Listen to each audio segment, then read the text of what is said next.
What happens when the man holding everything together finally lets go? Hi everyone and welcome back to the channel. I hope you're ready because today's story isn't just about betrayal. It's about quiet endurance, hard lessons, and the moment a man realizes he's had enough. My name is Ethan Reyes. I used to live with my wife Leah and, brace yourselves, her 3 sisters. That made 4 grown women under one roof. And for a long time I didn't complain. I paid every bill, carried every financial burden, and asked for almost nothing in return. Just a little respect, some appreciation, maybe a warm meal now and then. But as time passed and money got tight, I couldn't keep pretending. I sat them down one evening and asked, not demanded, that we start cutting back. I told them kindly, if I'm going to keep shouldering this mortgage alone, then we need to make changes.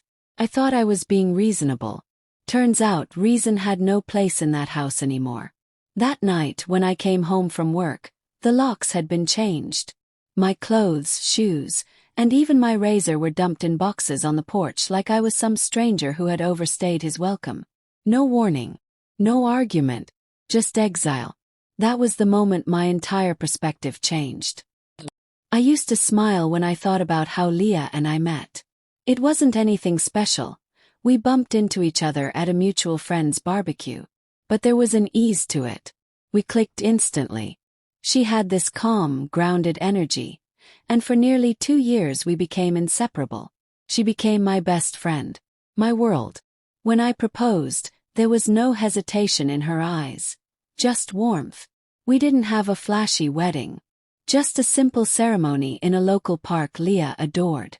She told everyone, "This is the beginning of everything I've ever wanted."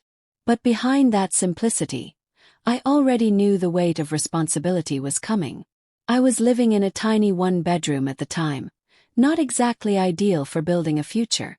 Leah never complained, but I saw the way she lit up when we passed houses with picket fences and big windows. I quietly started saving up long before the wedding. I didn't tell her. I wanted to surprise her with our first home. And I did.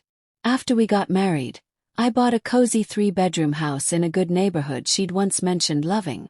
I worked long hours to make it happen, but I felt proud. Like I was building something real. For the first couple of years life was decent. We weren't rich, but we had each other, and that was enough.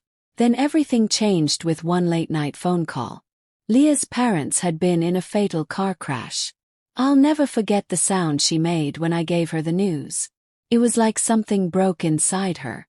She became a ghost. Spoke less. Just moved through the house like she was on autopilot. Leah was the oldest of 4. Her 3 younger sisters, Jasmine, Riley, and Maya, were devastated too. After the funeral, it was clear they had no one. No relatives nearby. No stable homes. And Leah, in her grief, said she wouldn't let them be separated. She looked at me with those hollow red-rimmed eyes and said, "They need me now." And just like that I agreed. I told her, "If this is what you need, then we'll figure it out. Because that's what you do when you love someone, right?" But temporary became indefinite. Our once peaceful home turned into a chaotic house of 4 adult women and 1 man working overtime to keep the lights on. Picked up extra shifts. Took on side jobs, paid every bill, every grocery run, every emergency. Leah still had her office job, and for a while we managed. Barely. But then one day she came home and told me she quit. No warning. No backup plan. Just done. When I asked her why, she said her female boss was jealous, bitter, and toxic. Maybe that was true. But she had no savings, no next move. And I should have questioned it harder. But I didn't want to be the unsupportive husband. So I said, "Okay. I'll handle it."